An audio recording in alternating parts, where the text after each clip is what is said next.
Yang aku lihat itu tuh generasi kayak angkatan aku atau millennials itu sebenarnya most likely lebih banyak ngeluh.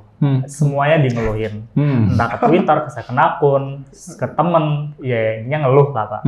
Maksudnya the joke is real kan, kayak kalau dia bisa, ya udah dia aja. Kenapa mesti gue gitu loh. Sekarang itu ada istilahnya kayak no code develop gitu ya. Misalkan kita bikin website tapi nggak harus ngoding gitu.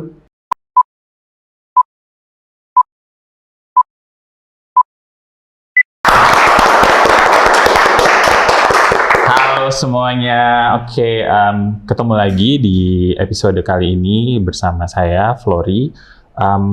Kita akan kembali lagi ketemu beberapa narasumber yang seperti nama program kita kali ini itu People Story. Jadi sebenarnya kita mau teman-teman mendengarkan cerita dari narasumber kita yang hadir hari ini. Yang pasti mereka jauh lebih muda dari saya, punya prestasi, punya perjuangan, pencapaian tersendiri, dan nanti mereka akan bercerita tentang pengalaman mereka seperti apa. Dan mudah-mudahan dari sesi tersebut kita akan dapat inspirasi dan juga mudah-mudahan teman-teman juga termotivasi nih untuk katakanlah kalau dia bisa, kenapa gue nggak bisa? Walaupun sekarang tren yang sekarang, kalau dia bisa dia aja, nggak usah gue. Iya kan? Bener nggak? Ini generasi sekarang tuh kayak gitu. Nah, oke, kita kenalan dulu. Mungkin boleh kenalan dulu nama, kemudian kenapa sih kalian ada di sini? Kalian tuh bagian dari apa? Karena di sini kan ada apa? Jaga, nanti mungkin juga sekalian dijelasin. Silakan. Boleh banget Pak. So, halo teman-teman. Kok manggilnya Pak? Tadi kayak kesepakatan kita. Oh iya, sorry ya. Oke, Kak Flo ya. Oke. Bang. Atau Bang Flo. Oke, jadi kenalin, nama gue Denny. Jadi dari SQI. Sebenarnya tim kita tuh ada 3 ya, namanya Jaga. Mungkin nanti story-nya kita akan jelasin lebih dalam, tapi kita kenalan terlebih dahulu. Nah, nama gue Denny, gue dari SQI, Product Manager, dan ini ada teman gue juga. Halo, kenalin gue Gani. Gue sebagai UX Designer di SQI juga. Oke, yang satu lagi nggak bisa hadir ini Alia Mizani. Iya, Alia Mizani, panggilannya Alia. Ini kalian tuh nyadar nggak sih, kalian tuh ada kayak jodoh-jodoh gitu, ada unsur-unsur nininya nggak mau semua dijodohin gitu. sih sama cowok ya. Denny, Gani, Mizani gitu loh. Itu nggak sih? Oh, enggak sih. Aku soalnya pas ngeliat kayak yang ada Tuhan aja nininya sih. gitu loh. Takdir Tuhan sih. Takdir Tuhan. Ya, betul. Kalau Alia juga di apa? Di SQI, Product di SQI Manager juga. Product Manager. Kamu juga Product Manager? Enggak, saya UX Designer. UX Designer? Iya. Oke. Nah, sebenarnya Alia sama aku tuh satu kampus, Pak. Satu kampus, satu jurusan, satu kelompok KP. Oke, terus itu yang masuk duluan ke aku. Jadi aku kamu ditawarin menyeret dia untuk ikutan. Betul, aku offering teman-teman aku dan kebetulan alhamdulillah Alia yang dapet. Oh, cocok. Oke. Yeah. Nah, product manager sama UX designer. Iya. Boleh cerita nggak sih bedanya kerjaan kalian tuh apa sih?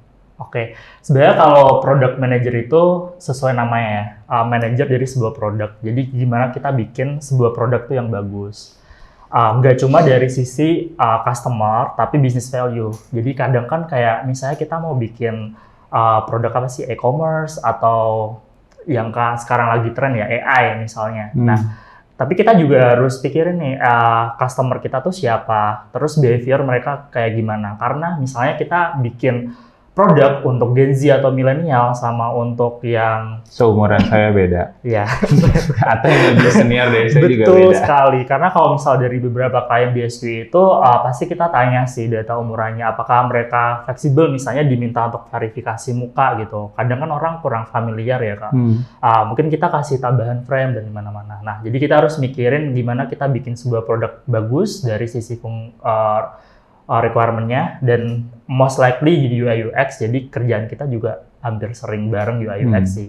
Dan kedua itu gimana kita ngatur produk ini tuh bisa sesuai dengan timeline, termasuk kita manage engineer flow. Jadi ya kita bikin sebuah sprint atau release, gimana kita engage engineer, dan ya pastinya kalau di grup kita kan engineer-nya nggak dari Indonesia juga kan, ada dari India, ada dari luar-luar juga. Jadi that's a good thing sih. Jadi kalau kalian yang suka bikin ya inovasi dan produk itu nggak sebatas bikin aplikasi di mobile atau ini kok. Kebetulan SQE juga punya banyak produk-produk yang dia relate-nya tuh ke hardware, kayak misalnya di pertambangan, dan kita kan juga punya banyak perusahaan tambang ya Kavlo. Nah, jadi nggak cuma sebatas di situ aja. Oke, kalau UX kayak gimana sebenarnya? Mungkin kalau bahasa sederhananya ya UX itu nyenengin semua orang. Karena sebenarnya UX itu singkatan dari apa? Mungkin ada yang tahu, jangan berasumsi pada tahu loh. UX ini apa ya gitu ya? Oke, jadi UX itu singkatan dari user experience. Sebenarnya ada UI juga, tapi sebenarnya UI itu udah masuk ke ranah graphic designer. Jadi sebenarnya kalau seseorang UX designer itu sebenarnya dia juga udah bisa sebagai user interface designer gitu. Nah, jadi kerjanya apa sih sebagai UX designer itu? Sebenarnya dia itu nyenengin user dan engineer biar masalahnya itu selesai gitu. Simpelnya seperti itu. Misal kayak atasan kita atau user eksternal, orang eksternal misal kayak dia tuh bingung tuh kayak kalau mau belanja di aplikasi yang pada umumnya masa flow-nya kok ribet gitu ya gitu. Nah, tugas kita itu adalah biar flow-nya itu jadi lebih simple, user friendly gitu-gitu. Nah, keputusan yang kita ambil itu sebenarnya ada sangkut pautnya sama PM gitu. Kayak ini layak nggak sih kita eksekusi atau enggak gitu. Karena ini menyangkut kebutuhan bisnis juga kan. Mas, gitu. Jadi kalau misal kita asal memenuhi kebutuhan user aja kayak apa lu mau gua ada gitu. Itu bakal ngerugiin dari sisi kita juga gitu. Jadi UX designer itu kayak apa ya? Kayak efisiensi suatu produk jadi lebih enak dipakai semua orang gitu. Oke. Berarti kerjanya kurang lebih akan selalu berbarengan ya? Betul. Hampir 60% aku meeting bareng UX. Hampir. Yes. Oke. Terus tiba-tiba ikutan suatu lomba. Jadi mereka tergabung dalam suatu lomba, ikutan lomba. Kita coba bahas ya kenapa tiba-tiba juga namanya Jaga. Mungkin boleh ceritain nih gimana? Maksudnya udah di kerjaan bareng mulu, terus tiba-tiba ikutan ini barengan lagi gitu. Oke, jadi sebenarnya tim kita itu sudah ikut hackathon dari 2 tahun sebelumnya. Jadi Jaga ini sebenarnya our second hackathon dan alhamdulillah sebelumnya juga menang dan sekarang juga menang. Tapi kalau sebelumnya juara 2, alhamdulillah yang sekarang juara 1. Nah, kenapa? Sebenarnya dulu nama awalnya bukan Jaga Pak, tapi No Pressure. Jadi kayak kita gak pengen, maksudnya kita kayak ngerjainnya tuh happy aja gitu. Iya, nggak expect kayak harus menang atau apa gitu. Jadi ya penting ikut aja. Karena kan dulu kayak ITDP graduate ikutan dong gitu. Terus karena kita lumayan deket di kantor kan kayak ya hampir sebelahan lah. Jadi ya udah aku ajakin aja, aku initiate awalnya sama Alia. Terus kayak kita butuh desainer sih untuk bikin produk karena ya Figma kita belum terlalu bagus. Dan aku coba kontak satu lagi itu sebelumnya ada Indira yang sekolah kuliah di Taiwan sama Gani gitu. Nah awalnya No Pressure, kemudian kedua tuh Jaga. Sebenarnya kita tuh nanya CP kan karena di formnya itu tuh nama tim. Tapi aku ya udah kita ngasal aja. Karena kita bikin satu tema untuk nge-retain our employee, jadi ya kita pengen something untuk yang keep kita gitu. Keep which mean menjaga. And then ya udah ambil aja kata Jaga. After kita browsing sebenarnya ada juga aplikasi Jaga, tapi malahan Jaganya tuh KPK lebih serem lagi. Oke. Nah, Jaganya kalian itu stands for what? Oke. Jadi sebenarnya tuh awalnya filosofinya dari Keep itu kan, tapi karena aku lihat banyak tim yang bikin singkatan nih, ya udah kita nyambungin aja kali ya kan. Terus ya udah kita tanya aja ChatGPT apa yang relate sama tema kita. Jadi muncul kayak Job Advancement and Growth Analytics. Kurang lebih tuh nama produk kita sih. Oke. Nah, tapi sebenarnya yang kalian hasilkan dari tim ini apa? Boleh diceritakan nggak? Oke, sebenarnya tuh kita tuh awalnya nanya ekspektasi ya kan, apa ini tuh perlu code base ngembangin sebuah model AI atau cuma perlu MVP yang at least kita bisa deliver with kind of product. Berupa prototype aja gitu. Iya, nah awalnya juga konsiderasi kayak apa kita perlu sama engineer kah, karena ya sebelum itu sebenarnya ada beberapa temen yang ngechat untuk mau nggak join sama tim kita gitu. Tapi ya aku coba engage temen-temen aku lain sih, masih mau ikutan lomba atau enggak, and turns out ya kita tetap mau ikutan. Dan produknya sendiri itu ya interface sih, kayak desain prototipe gitu Pak, yang kira-kira kita mau nampilin fitur apa aja sih di dalamnya, dan how this product can help the problems, can meet the objective dari tema yang diusung. Oke. Problem yang mau dibantu dari si aplikasi nih berarti ya. Betul. Aplikasi Jaga ini apa sebenarnya awalnya? Jadi aplikasinya itu berupa basisnya itu website dashboard gitu. Jadi pihak kita targetnya itu HR ya. Jadi HR itu akan membuka dashboard itu yang mana isinya untuk mengecek kayak karyawan-karyawan dari Sinarmas tentunya. Yang mana fiturnya itu macam-macam sih. Mungkin bisa dijelasin fiturnya ya, cukup banyak ya. Cukup banyak, cuma garis besarnya itu tuh kalau kita lihat kan banyak fenomena tuh karyawan tuh tiba-tiba resign dadakan gitu loh. Dan sebenarnya kan yang tadi aku bilang kan, kita mau retain, kita mau keep gitu. Jadi gimana kita tahu kita mappingin dari karyawan ini mana sih yang potensi untuk leaving the company dan impact-nya itu sebesar apa. Karena based on jurnal dari beberapa consulting itu tuh it's giving big impact towards the company, apalagi orang-orang yang jadi core value kan. Nah, mungkin kalau istilah dari tim Tech Connect tuh flight risk. Jadi kayak orang-orang yang ada di ya daftar merah atau apa yang kita bisa identify lebih awal gitu. Mungkin kita bisa reach up dengan mentoring, kita bisa reach up dengan mungkin job internal posting ya. Mungkin dia kurang terlalu fit dengan di business unit yang ini, pengen dipindah. Jadi garis besarnya sih kita mau retain, mappingin orang-orang yang ada di garis merah ini untuk dia tetap keep in our company.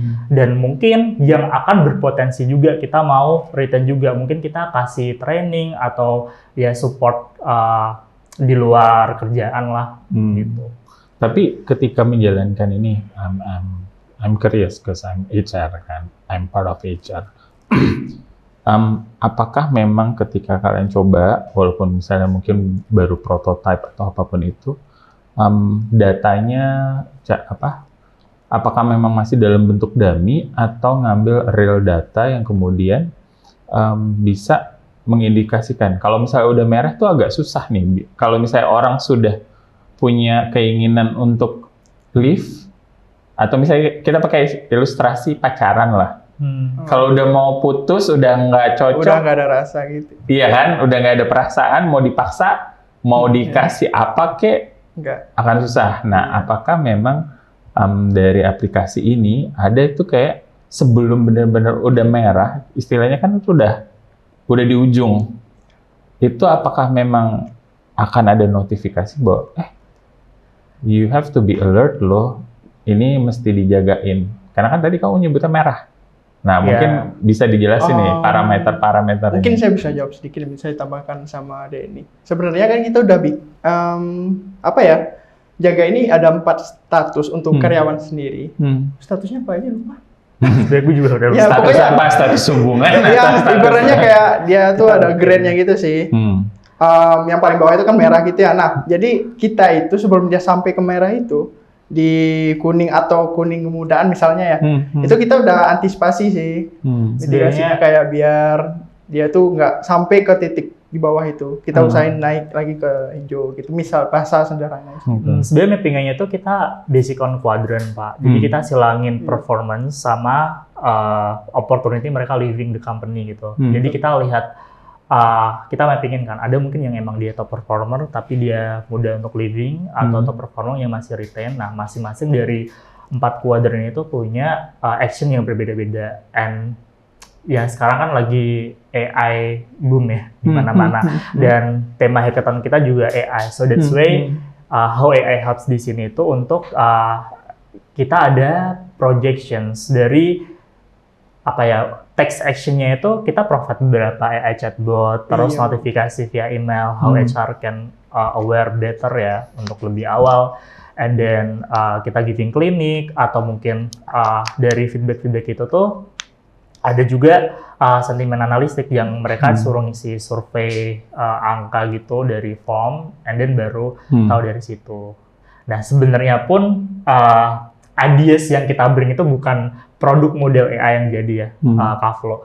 Jadi kita tuh karena kita nggak ada engineer di sini, waktu itu kita cuma giving the ideas with the visualizations and what feature that we want to develop, and then kita present ke judges, dan ya udah sih paling itu. Pertanyaannya kurang lebih sama yang saya tanyain tadi ya. Betul. Jadi berasa kayak di juri lagi. Karena dia orang produknya jadi lebih paham. Oke, tapi tadi saling melengkapi kok. Tapi berarti memang ini masih prototype ya, yang sebenarnya dengan memang nature kerjaan kan memang pengen ngebantu organisasi ya. Tadi kan bisa dibilang bahwa yang di-serve kan nggak cuma satu organisasi ya, nggak cuma satu business unit ya. Mungkin kasarannya berapa business unit yang kalian serve? Sebenarnya sih ideas kita sih ya, setahu aku di Sinaros kan ada 200-an ya, kayaknya Kaflo yang HR. Jadi kita segmented sih. That's why one of our recommendations itu adalah kita coba gali apakah emang culture yang dia fit in di situ tuh cocok sama dia atau enggak. Dan kita punya internal job posting kan. Bisa jadi mungkin dia prefer untuk role yang lain, atau mungkin dia prefer ke view yang lain. Misalnya experience aku sebelumnya di finance, kenapa aku dimasuk di mining atau etc. Itu kan something yang sebenarnya kita bisa gali dan aspirasi. Toh kita juga bisa memfasilitasi itu. Yeah. Oke. Nah, kemudian kalau misalnya kita bicara, tadi kan kerjaan harus, kalau misalnya user, tolong dong bantuin pikirin, aku butuh produk kayak begini. Ya kan, dan yang datang ke kalian nggak cuma 1 orang atau 2 orang, tapi kan banyak. Terus tiba-tiba kalian ikut lomba kayak gini, tadi juga udah 2 tahun malah, 2 kali ya, berarti ikut lomba. Itu kalian sendiri yang memutuskan untuk ikut lomba, atau diojok-ojok istilahnya, didorong, dicemplungin sama atasan atau gimana? Mungkin jawab dulu ya.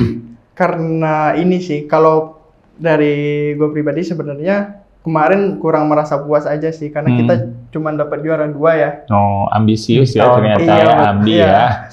Karena kayak, wah ini nggak bisa nih, kok kita cuma juara 2 gitu.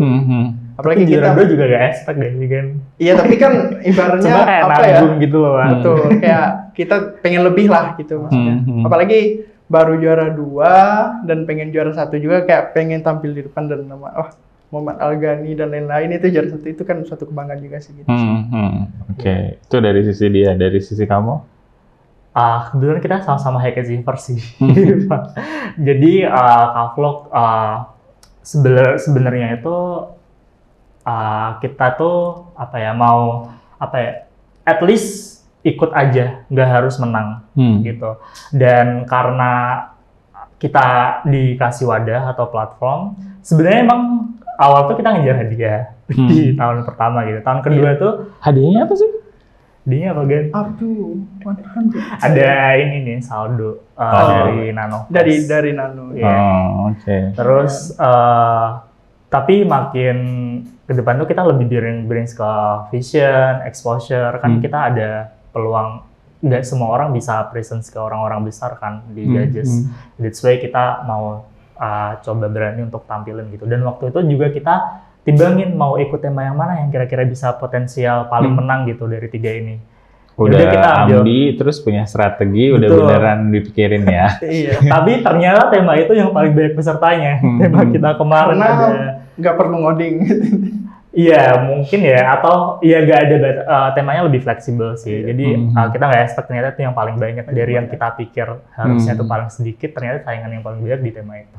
Being here is also part of our exposure. You're introducing yourself and the ideas that you have. Dan kita nggak tahu loh nanti kalau misalnya ada praktisi lain, entah itu HR atau yang lain, kayak kayak gini bisa, ini berarti anak-anak muda yang backgroundnya IT bisa nih diberdayakan. It's part of our exposures. Nggak nyadar ya? Semoga. Amin. Padahal mereka awalnya tadi agak deg-degan loh, teman-teman mereka kayak grogi. Ini nanti ditayanginnya di mana? Kayak kepo gitu, pengen tahu. Terus sekarang udah lancar, udah nggak kelihatan groginya. Walaupun sebenarnya masih. Oke, nah Yang membedakan pada saat lomba pertama sama yang lomba kedua itu apa? Jadi kalau lomba pertama itu temanya tuh spesifik untuk nge-hack sebuah aplikasi dan waktu itu kita ambilnya NanoFest. More likely kita identifikasi problemnya sendiri yang kita finding, Pak. Jadi lebih ke dari awal itu emang kita gali sendiri. Oh, kira-kira di fitur ini kurangnya apa? Kita coba gali. Oh, kita punya segmented customer yang kita bisa achieve loh, yang fiturnya belum ada di NanoFest gitu. Jadi lebih mendalam sebenarnya. Dan sebenarnya kalau dari segi solution dan UI lebih kompleks di yang lomba pertama. Kalau yang di kedua kita udah dikasih tahu background problemnya apa dan kita disuruh bikin gitu. That's the difference sih. Jadi sebenarnya yang kedua itu kita dia juga relatif lebih singkat sih, tapi alhamdulillah beres. Lebih singkat tuh durasi lombanya atau gimana? Dedicated waktu kita sih untuk Dedicatednya ngerjainnya. berapa minggu atau berapa bulan? Kayaknya nggak sampai bulanan sih, Pak. Iya, 2 mingguan. Dan kita selalu ada meeting sih tiap malam, hampir kayak checkpoint gitu, yang udah dikerjain, yang belum. Atau. Definisi malam jam berapa nih? Sampai selesai. Sampai selesai. Kadang setelah Isya sampai selesai. Iya. Cuma yang paling stressful adalah ngedit video sih. Kalau kadang kayak aku Canva Premium habis ya udah aku cari di Shopee siapa masih buka kayak ngedit malam itu aja. Submit link doang ya udah aku submit. Ini nanti aku update aja gitu. Terus ternyata pas udah dilihat di HP, aduh ada yang kurang, ada yang typo teksnya, benerin lagi, cari aset lagi gitu. Bikin visualisasi, musiknya kurang atau itu yang lumayan sih di tenggat-tenggat deadline itu. Dan kayak PM UI UX kayak aku sama Gan ini kita hampir tiap hari itu lebih banyak waktu start time buat meeting daripada ngurusin kerjaan gitu. Jadi ya emang sudah terbiasa sih kalau diajak meeting malam sih. Oke. Tapi maksudnya ketika ikut lomba bukan berarti kemudian kerjaan terbengkalai atau gimana? Atau ada keringanan dari atasan ya udahlah? Enggak sih. Mungkin ke prioritas ya, karena kita sebagai karyawan pastinya menyelesaikan tugas utama dulu sebagai karyawan. Jadi yang pastinya ketika deadline-nya masih jauh itu saya coba cicil-cicil sampai yang pastinya sebelum deadline-nya nyampe itu udah kelar dulu gitu untuk kerjaan yang utama. Sedangkan yang lomba ini kan untuk timeline-nya cukup padat ya. Jadi kita luangin waktu malam untuk ngerjain ini gitu. Oke. Bahkan di hari H presentasi itu kita nggak ada latihan sama sekali di H-1 gitu, tapi di on the spot di luar pintu. Iya. Janji kita latihannya baru hari latihan itu. Di sana. Jurinya ada berapa banyak waktu itu? Berapa sih? 5 bukan ya? Iya. Berlima. Berarti harus presentasi pakai video yang tadi. Pakai video awal slide itu. Iya. Sebenarnya yang bedain juga ya. Jadi di lomba pertama itu tuh kita nggak tahu kalau presentasinya harus pakai bahasa Indonesia. Tapi kita percaya pakai bahasa Inggris. Karena di stage tetap pakai bahasa Inggris. Yang kedua itu sudah di-expect dari panitia karena ada juri dari foreign pakai bahasa Inggris. Tapi ternyata yang juri luarnya nggak datang. Tapi akhirnya tetap kita pakai bahasa Inggris sih, walaupun ya agak deg-degan. Waktu itu sih, Pak. Oke. Nah, ini kan seru nih. Kalian, if I may know nih, kalau bisa kalian nggak keberatan. Range usia berapa sih sebenarnya? Kita Gen Z umur 24. Ya, 24. Oke. Jauh sama saya. Tapi kalian nggak perlu tahu. Karena sekarang rambut saya sudah kembali hitam, jadi nggak akan tahu. Nggak kelihatan bedanya. Nah, ini kan juga ada stereotipe terkait Gen Z yang lagi mengemuka nih. Gen Z seperti ini, Gen Z seperti itu. Nah, kalian kebetulan adalah bagian dari Gen Z. Yang pastinya juga nggak mudah nih punya stigma atau stereotipe bahwa Gen Z kok seperti ini, Gen Z seperti itu. Nah, kalau dari pengalaman kalian sendiri sejauh ini seperti apa? Apakah memang ada seperti itu atau gimana? Oke, kalau mungkin dari aku dulu. Yang aku lihat itu tuh generasi kayak angkatan aku atau millennials itu sebenarnya most likely lebih banyak ngeluh. Semuanya di ngeluhin. Entah ke Twitter, ke second akun, ke temen, ya intinya ngeluh lah, Pak. Tapi yang aku lihat tuh mereka ambisius. Jadi walaupun ngeluh sebenarnya dikerjain juga dan jiwa kompetitifnya tuh tinggi. Kayak misalnya pas aku kuliah tuh orang berbondong-bondong cari intern mana yang gajinya paling gede. Gue mau ke sini, kayak gue intern di sini loh. Dan that's the good thing sebenarnya. Dan that's way mungkin kalau misal dilihat ya kita ya jiwa kompetitif kita tinggi banget gitu. Kayak awalnya kita nggak expect saingannya kita lebih banyak yang atasan-atasan kita gitu atau levelnya lebih tinggi, tapi why not we try gitu. Kalau misalnya kita yang masih muda-muda ITDP apalagi angkatan yang baru lulus, kita coba try on bisa nggak sih kita compete gitu. Jadi ya nggak memungkinkan keluar pasti ya anak muda sekarang ya Pak, epic-nya. Tapi aku rasa jiwa kompetitifnya di Gen Z dan millennials tuh sangat tinggi sih. Kalau menurut lo gimana? Kalau menurut gua sih Gen Z itu jadi generasi yang suka dibanding-bandingin gitu ya.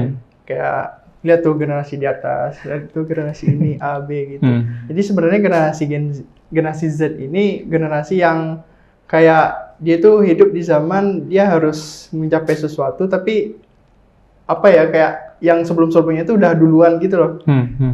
Udah telat start gitu sih. Jadi sebenarnya generasi Gen Z itu dia bener kata Denny, ambisius tapi suka ngeluh juga. Kadang dia pakai second account untuk ngeluhnya di Twitter atau segala macamnya gitu. Tapi dia tetap ngerjain gitu. Iya, tetap ngerjain dan beres. Kalau bahasanya gue tetap kerjain walaupun sambil nangis gitu. Bahasanya, gitu. Sebenarnya sama aja sih, setiap generasi menghadapi tantangan yang sama ya. Cuma memang mungkin nggak tahu ya, kita masuk lagi ke ini kan bagian dari perkembangan teknologi. Betul. Di kalian itu udah pesat banget akses kalian untuk having the teknologi yang terupdate, dan perubahannya bisa cepet banget dibandingin sama yang dulu ya. Betul.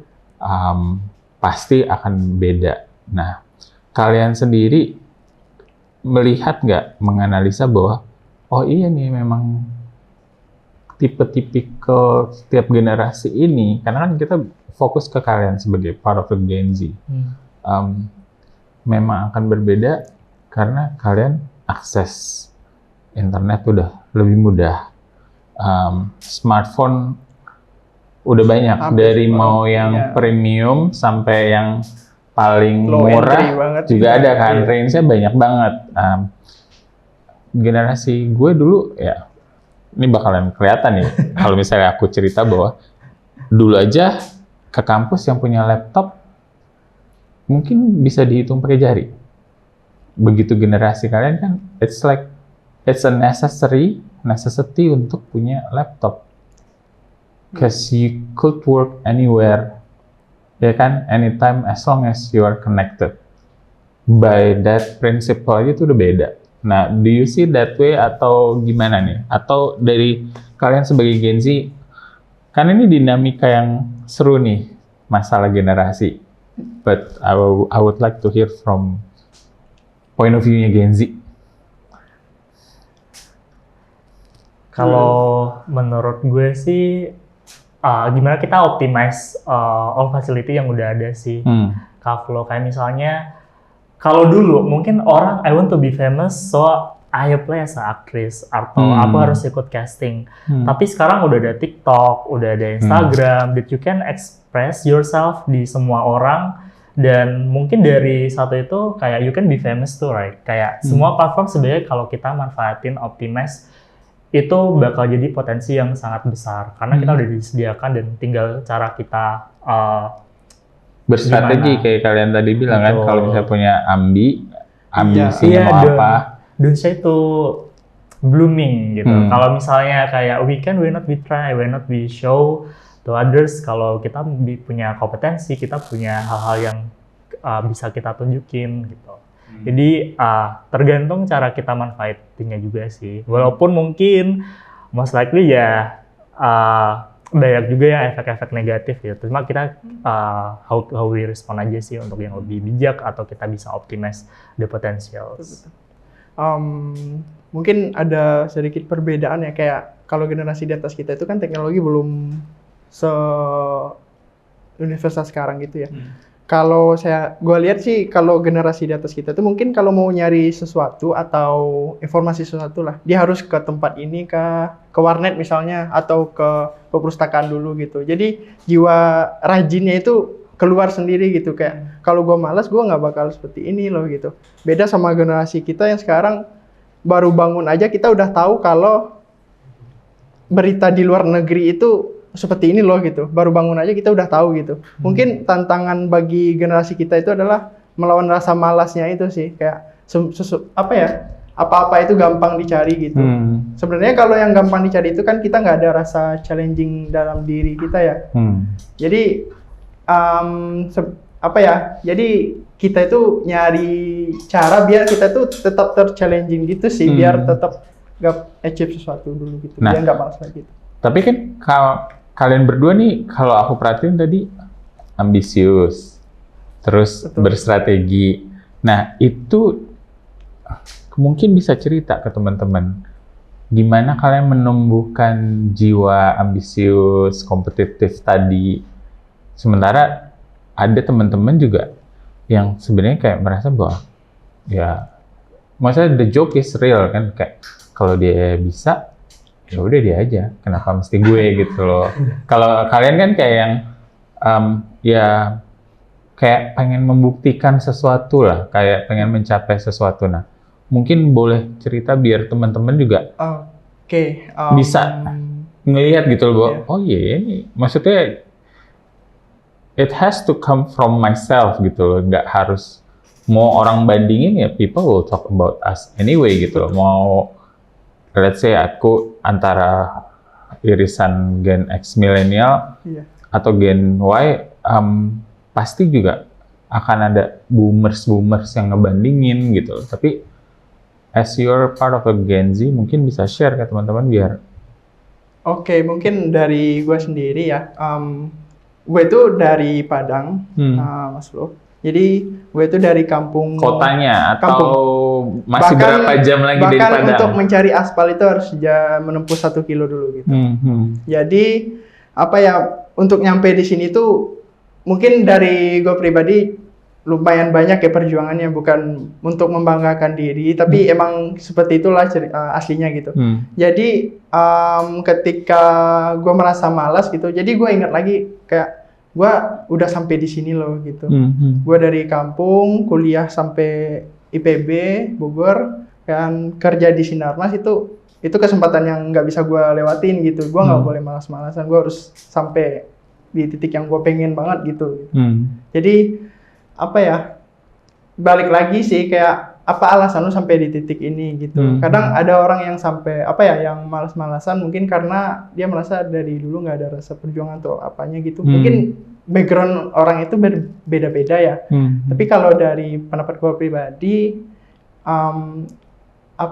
kayak kalau misal lu nggak ada sesuatu yang lu perjuangin sebelumnya, lu nggak bakal bisa ada rasa semangatnya gitu sih. Yang gue perjuangin itu adalah banggain orang tua, banggain diri gue sendiri, dan ya nyenengin sekitar gitu sih. Oh, gimana? Kalau gue juga dari kampung, and most likely a little bit different sama Gani. Jadi kedua orang tua aku tuh nggak lulus SD guys, dan cuma petani. Background pas waktu SD itu tuh aku lumayan sering banget ikut lomba lukis, cerdas cermat, olimpiade. Ya, tapi karena dari kecil ya. Dari kecil, tapi di encourage guru. Jadi orang tua aku tuh bukan tipe yang push kamu harus belajar dan yang lain. Nah, dari situ guru aku coba daftarin ke sekolah, kalau dulu dia namanya RSBI, Kavlo. Jadi yang kayak sekolah negeri tapi taraf internasional. Kamsap waktu itu tuh dia orang tua aku tuh bilang kita nggak bisa support secara finansial, but I fight. Jadi kayak aku coba ngurus surat-surat ke camat semuanya biar dapat beasiswa di situ. And then di SMP ini juga dia punya jadi untuk privilege orang-orang yang alumni Olimpiade Nasional, fotonya tuh akan dipajang di ruang resepsionis atau apa. That's why yang aku pikir pas aku masuk sekolah itu kayak I should be there. Jadi kayak emang ada jiwa kompetitif besar banget sih. Dan dulu jarak rumah aku ke sekolah kota tuh 46 kilo. Dan harus berangkat subuh untuk sampai ke sekolah. And sometimes itu bareng orang-orang yang jualan ikan, karena aku deket laut kan, atau mau ke pasar gitu.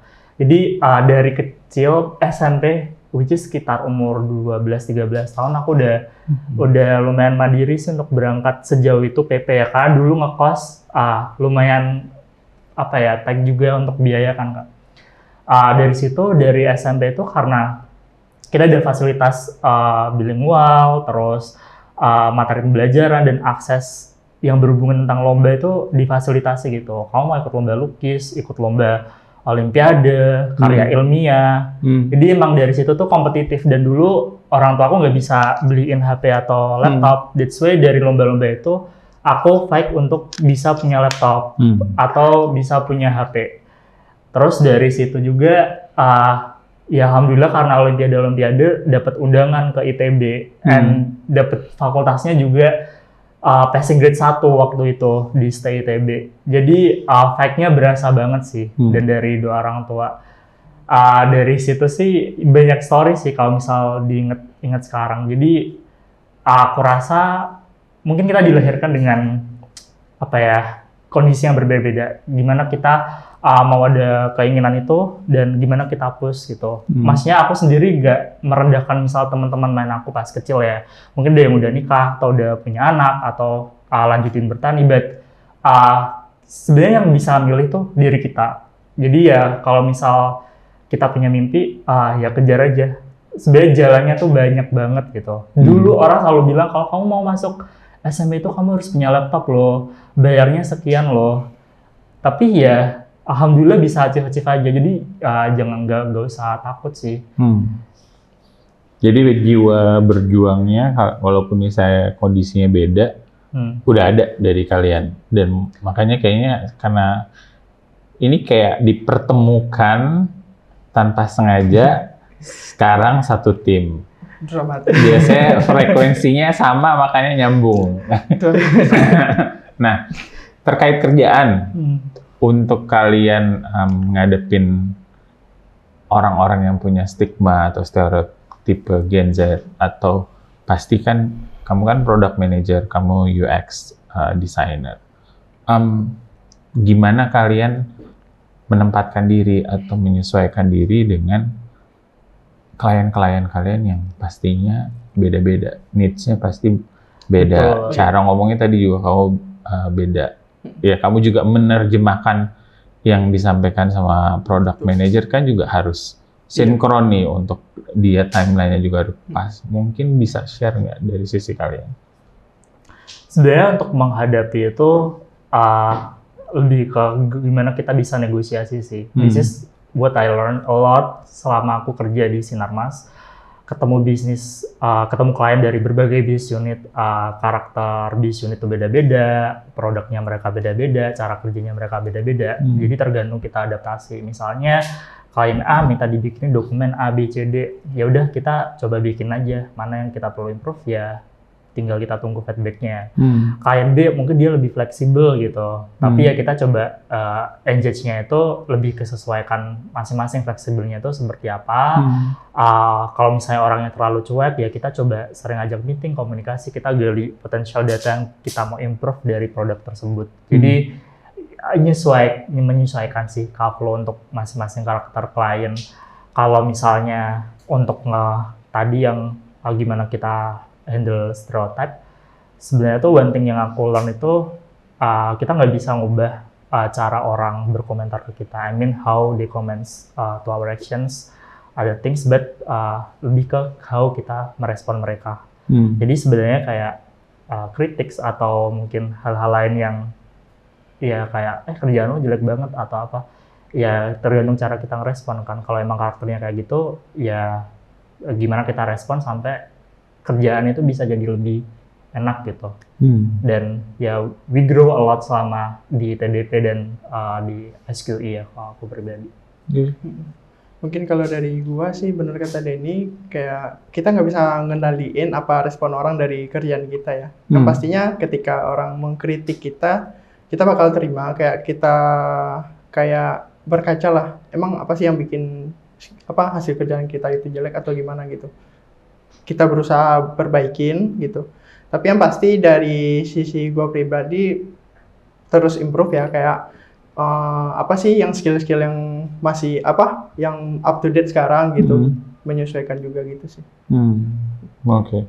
Cara upgrading skillnya gimana tuh? Maksudnya apalagi kita bicara teknologi, Iya. ya maksudnya dulu orang belum familiar lah dengan AI, belum familiar dengan hackathon, belum familiar dengan ya it has dulu mungkin Scrum Master lah, Project Management, terus tiba-tiba sekarang hackathon segala macam, banyak terms baru yang mungkin nggak sampai bertahun-tahun udah tiba-tiba udah ada istilah-istilah baru. AI pun sekarang dengan entah itu yang di Android dan iOS pun banyak nih, baik yang di website atau desktop juga pasti beda dengan yang di mobile. Nah, cepet banget kan perkembangannya, terus informasi juga muncul banyak. Nah, dari sisi kalian sendiri gimana? Maksudnya karena kalian di bagian dimana orang-orang maunya tolong dong terjemahin, aku mau kayak begini, make it happen gitu loh. Karena maunya gitu kan. Nah, sementara kan kayak, waduh mau pakai angle yang mana nih dan segala macam. Itu gimana kalian? Jadi sebenarnya kita itu di zaman sekarang lebih enak loh sebenarnya Mas Bro. Kayak kita udah punya ChatGPT, udah punya DALL-E, udah punya AI yang udah membantu pekerjaan kita lah sebenarnya gitu. Dan kalau di bidang teknologi itu sebenarnya kan kita harus tetap belajar ya, karena teknologi itu terus berkembang kan, nggak ada ujungnya gitu. Jadi kalau dari gua pribadi sih tetap belajar, misal entah dari YouTube, dari My Learning juga, misalnya kayak belajar skill lain kayak product manager atau bidang finance juga, mengetahui gimana alur keuangan gitu kan. Nah, yang pasti gue tetap ngikutin perkembangan teknologi, khususnya di bidang UX design. Apalagi sekarang UX design itu nggak hanya tentang bikin UI aja. Sekarang itu ada istilahnya kayak no code develop gitu ya. Misalkan kita bikin website tapi nggak harus ngoding gitu. Jadi itu sebenarnya cara baru seorang UX design untuk menghasilkan produk MVP kayak ke klien atau kemana yang udah bisa diakses melalui URL gitu. Jadi kita nggak harus buka Figma lagi, dan sebenarnya itu cara baru sih biar ngeliatin produk kita gitu. Apalagi kalau sekarang kan orang user kita itu kan kayak nggak nyaman ya buka Figma ya, harus login dulu lah, loadingnya lama atau segala macem gitu. Jadi menurut saya maunya mereka one click away. Betul. Maksudnya cukup. Ekspektasinya kayak ya udah, kenapa mesti ribet sih? Kenapa nggak diintegrasiin dengan yang udah ada? Itu kan yang jadi tantangan buat kalian juga kan? Betul. Jadi dari yang gue baca-baca itu kayak ada workflow kah, kayak framer, atau itu kan sebenarnya fasilitas untuk orang-orang desain yang pengen bikin website yang nggak perlu ngoding gitu. Sebenarnya itu tools yang bagus sih gitu. Itu sih. Oke, gimana? Kalau gue sendiri itu lebih ke living experience, mungkin Garin lebih ke learning ya. Bersyukur kalau di Sinaramas Group tuh kita punya banyak platform yang kita bisa optimize. Nah, learning kita bisa request course yang harganya jutaan loh guys, and then dan bahkan ada Zoom-nya juga gitu. Jadi kayak berasa ikut kuliah. That's the thing yang kita bisa optimize dan manfaatin di situ. Ada living experience ya, gimana kita dare untuk ngambil project-project yang kita sebelumnya tuh nggak pernah handle. Misalnya di SUE yang sekarang lagi kita kerjain tuh di mining. Bahkan kita terbang ke Brau loh Pak, untuk mengidentifikasi kayak di mereka tuh kondisinya di Brau sana tuh gimana ya. Nah kita bisa translate requirement-nya kayak A, B, C, D gitu. Jadi it's a good experience sih to do dan aku bersyukur juga di sini banyak hal yang bisa kita optimize, dan senior kita pun juga sangat membantu sih ketika kita mau tanya something yang baru atau how to handle klien yang sifatnya kayak gini, kayak approach-nya harus seperti apa, gimana metodenya dan lain-lain. Ya tinggal tergantung kita optimize all that we have, karena semua platformnya udah difasilitasi sih. Pertanyaan yang penting nggak penting ini, kan kesannya sibuk banget harus nampung request, harus keep yourself updated with the latest technology, mentranslate needs-nya para ini, belajar, upgrading skill, upskilling. Mainnya kapan? Biasanya kan anak-anak Gen Z sekarang kan gitu kayak udah my time of work adalah 8 to 5. After 5 I'm going to close my laptop and then I'm done. Tapi from one of your stories tadi kita udah biasa sih meeting malam. Nah, I mean like pertanyaan simple nih kalian. Mainnya kapan? Sebenarnya itu kan kita nggak 24/7 ya untuk bekerja ya. Pasti punya waktu senggang juga gitu. Sebenarnya di waktu senggang itu kita manfaatin, sebenarnya nggak cuma main sih, lebih tepat kayak kita nge-gym atau olahraga biar nggak duduk di depan laptop doang gitu. Soalnya kan kelamaan duduk di depan laptop jompo juga ya lama-lama ya gitu. Pegel-pegel gitu. Jadi sebenarnya kita itu masih punya waktu sih Mas Bro untuk masih ya having fun gitu, kayak main game atau nge-gym atau olahraga lainnya gitu, ngumpul sama temen gitu. Oke. Sama setuju sama Gani, it's just mindset sih. Kalau pagi masih sempet kok nge-gym jam 7 sampai jam 9 gitu, masih sempet. And then kalau cara aku stress relief tuh makan enak, anything. Sebenarnya kayak apa ya, tiap lihat TikTok ini gimana ya, pasti aku samperin gitu. Jadi kayak gak tau itu, aku tuh baru sadar kalau mungkin karena impian kecil ya, kayak pengen makan enak atau liburan something gitu. Apalagi kalau di SK itu kita fleksibel sih, kerjanya kan WFH ya. Jadi ya WFH atau WFA? WFA sih itu.